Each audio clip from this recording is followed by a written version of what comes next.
Hello students, myself Dr. K. Priya Lakshmi, Associate Professor from Department of Public Health Dentistry, Vinay Mission Sankaracharya Dental College, Salem, going to give you a lecture on topic Introduction to Public Health Dentistry, which is nothing but dental public health. In public health dentistry, individual patient is not the sole object of the study, entire community is in focus. This is the lesson plan for today's lecture. The learning outcome is to understand the tools in dental public health and also the steps in public health measure. These are the contents for today's lecture. The definition, characteristics of public health work, tools of dental public health, the epidemiologist, duties of public health dentistry, ideal public health measure, public health problem criteria, steps in dental public health, milestones in dental public health, and differences between private practice and public health dentistry. In simpler terms, dental public health is a specialty of dentistry that deals with the prevention of oral disease and promotion of oral health. It is also involved in the assessment of key dental health needs and coming up with effective solution to improve the dental health of the population rather than individuals.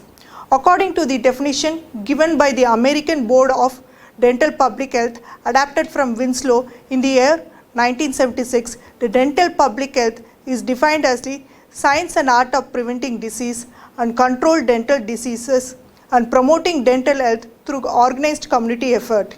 It is that form of dental practice which serves the community as a patient rather than the individual. It is concerned with the dental health education of the public, with research and the application of the findings of the research, with the administration of the programs of dental care for groups, and with the prevention and control of dental diseases through a community approach. Therefore, from the above definition, dental public health field has been expanding in scope and complexity, with more emphasis being placed on total dental care delivery system and its impact on oral health status. Moving to the next content, public health work exhibits a certain number of characteristics that are different from individual practice. So the first one is the fact that public health work must be done in areas where group responsibility is recognized. This concept led first to quarantine and isolation procedures and later to mass preventive measures. The second one, public health work relies on team effort. This is large cohort of people can be handled much easier as a team. Also, many processes involved in prevention lend themselves particularly well to teamwork. The third one, prevention of disease is the main goal. Prevention is the major objective of public health programs because of three reasons. First reason is ethical, second is advantage of teamwork, and the third reason is the cost efficiency, since prevention is economical than cure.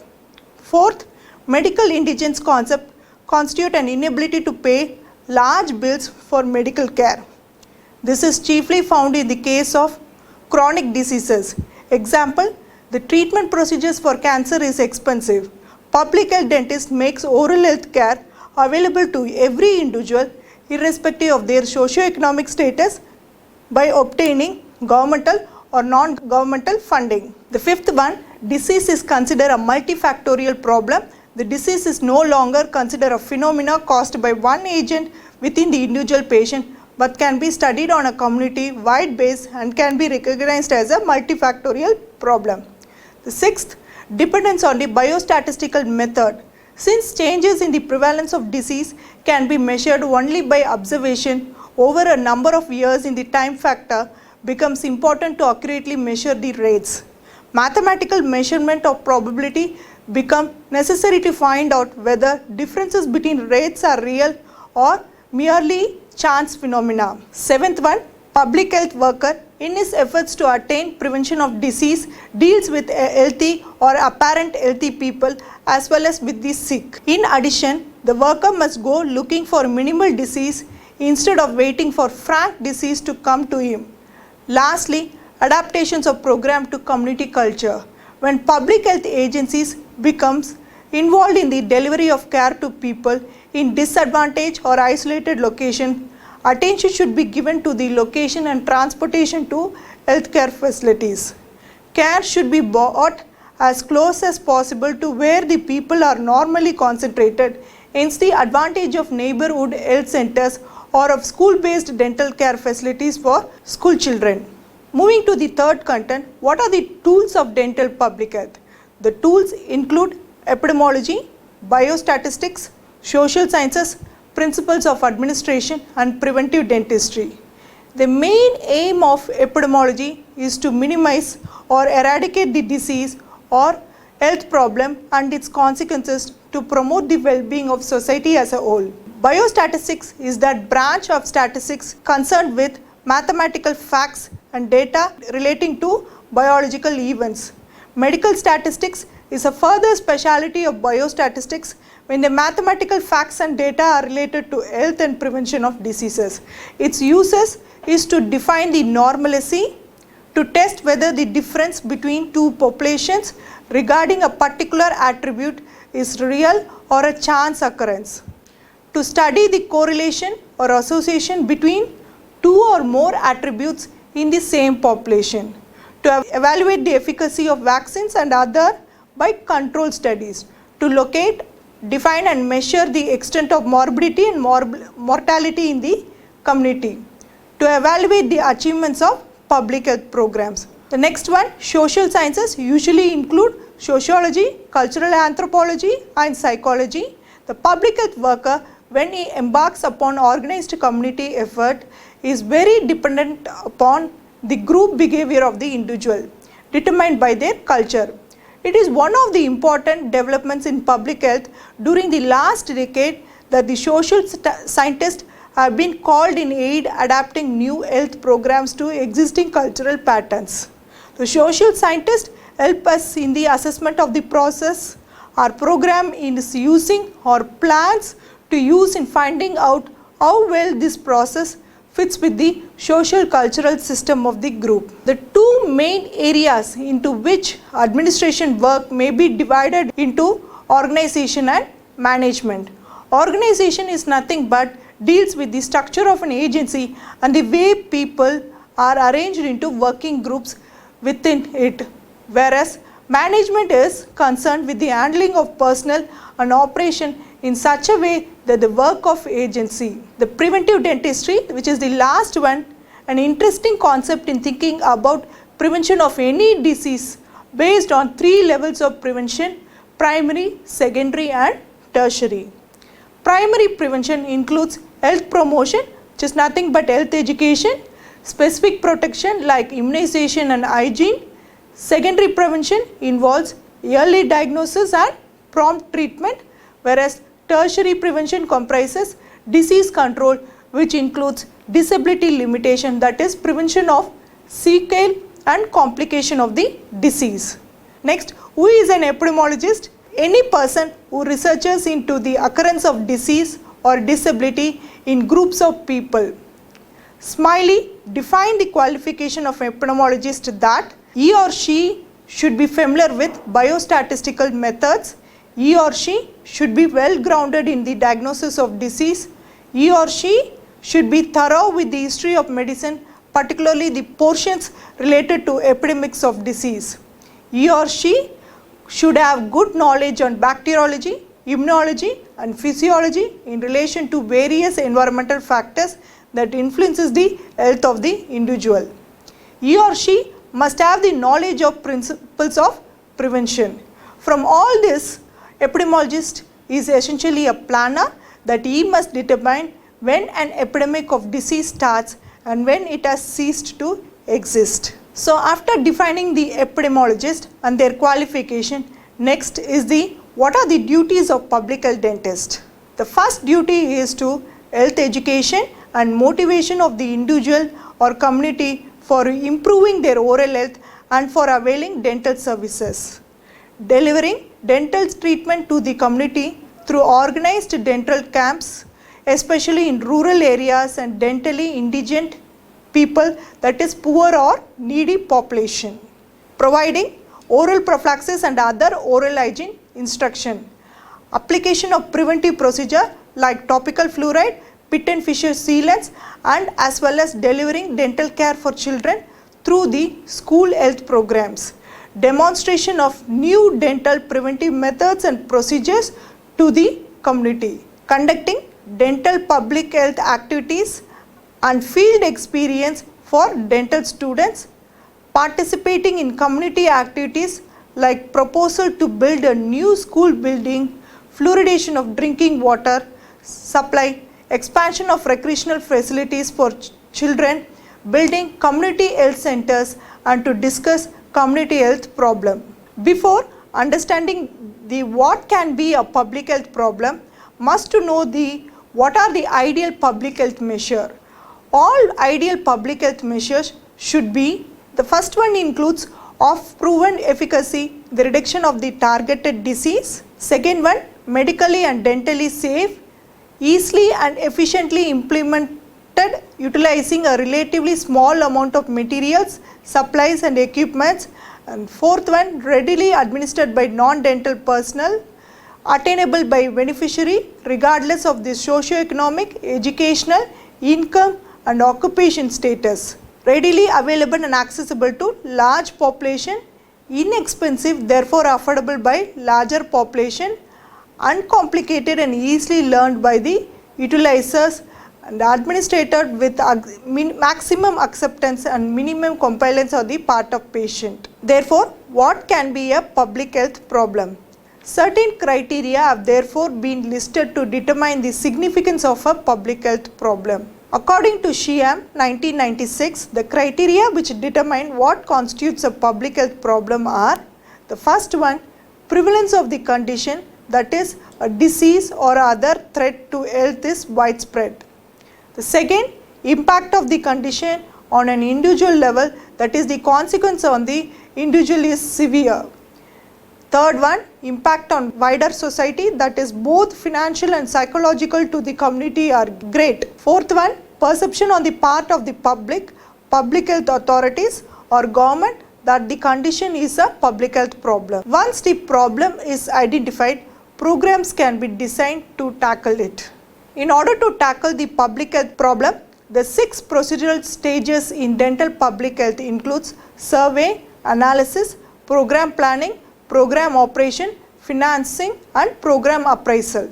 Survey, the first step in the public health procedure. Focus of attention in a survey is the population rather than an individual.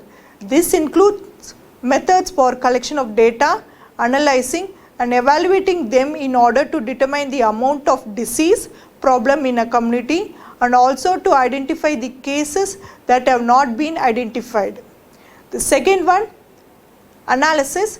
Information collected through survey is subjected to analysis in order to define the characteristics of the specific problem in the community. This can be achieved by the science of statistics.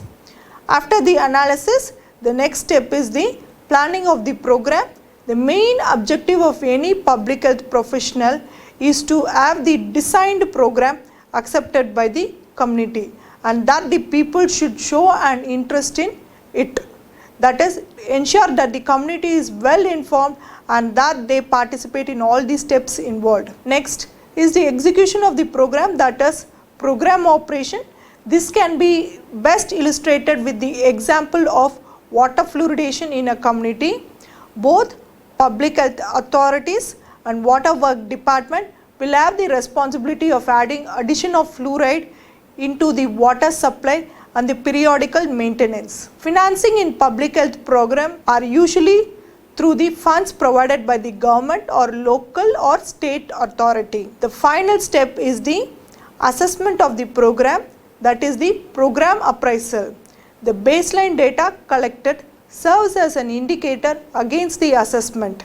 The public health dentist is accountable for the periodical appraisal of the program. Moving to the differences between personal and the community health care. Although the individual, that is private practitioner, the public health professionals are both concerned with patients and disease, their approaches are different. Knudsen has outlined the differences between the procedure employed by a clinician in treating an individual patient and a public health dentist providing community health care. For individual, it is an examination, whereas for community care, it is survey. Next It is diagnosis for the individual, and for the community it is analysis.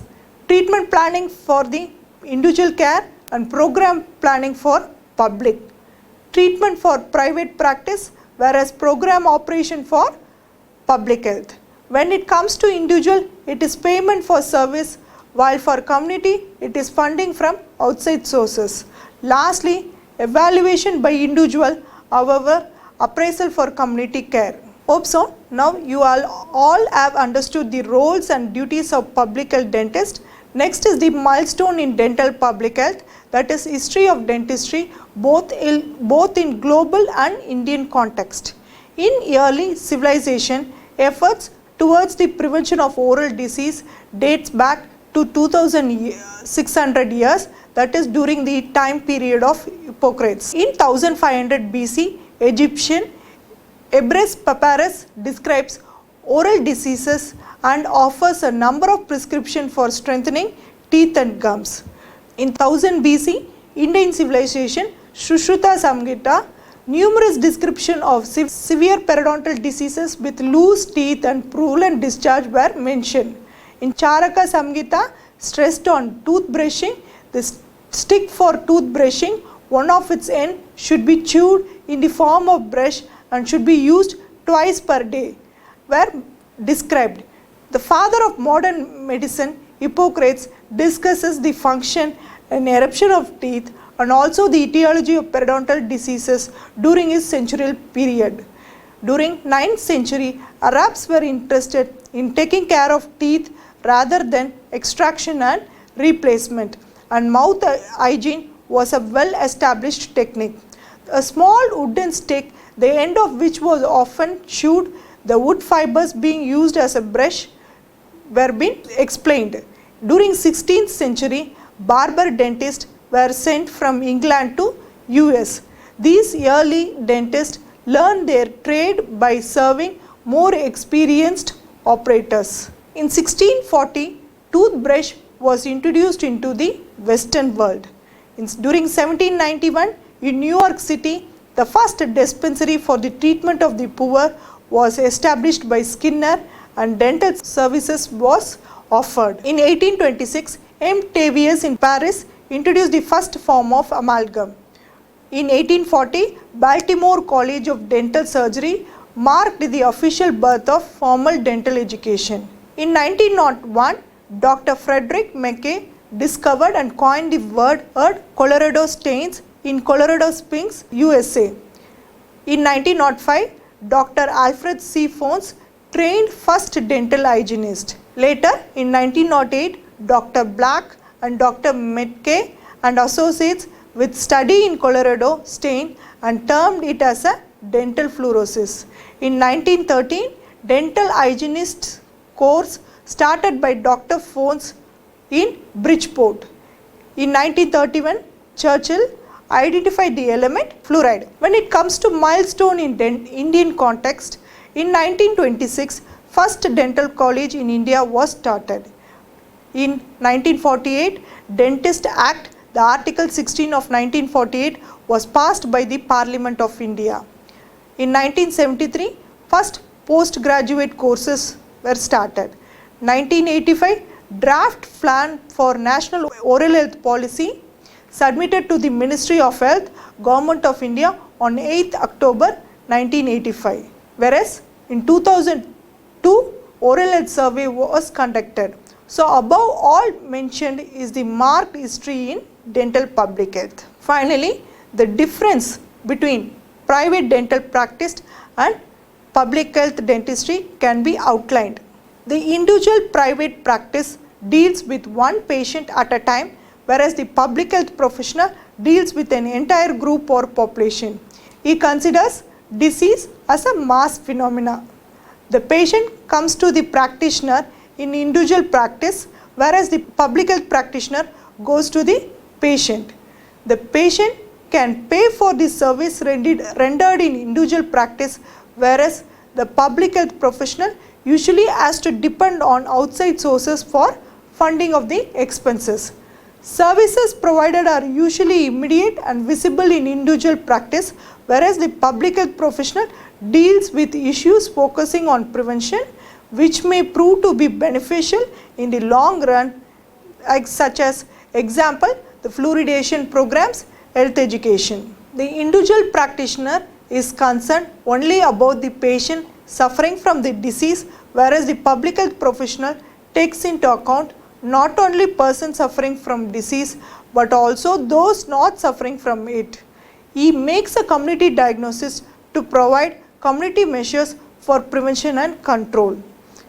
The individual practitioner is more concerned with the period of pathogenesis, whereas for the public health professional, the period of pre-pathogenesis is important. The individual practitioner concerns about the environment is very limited, whereas the public health professional studies in detail the environmental aspects of disease. To conclude, public health dentistry offers to whole population a means of preventing dental disease and maintaining mouth with sound teeth and healthy supporting gums and bone throughout the life of an individual. According to Megler, Director General of WHO, in 1978, mentioned his revolution could be considered under 4 headings: social, technical, economic and political. Social, community itself takes responsibility and dental profession's responsibility is to teach and motivate the community. When it comes to technical, dental schools and oral health education will be the part of the training program for the healthcare workers and health guides. Third one, economical, dental healthcare services must develop system which utilizes the resources available to provide a level of dental health for everyone. Lastly, politically, for primary dental health care to become a practical proposition, every country must show the political will to examine its health priorities in relation to the social needs of its total population. Kindly refer Soban Peter textbook, 7th edition, textbook for public health dentistry for this topic. Thank you.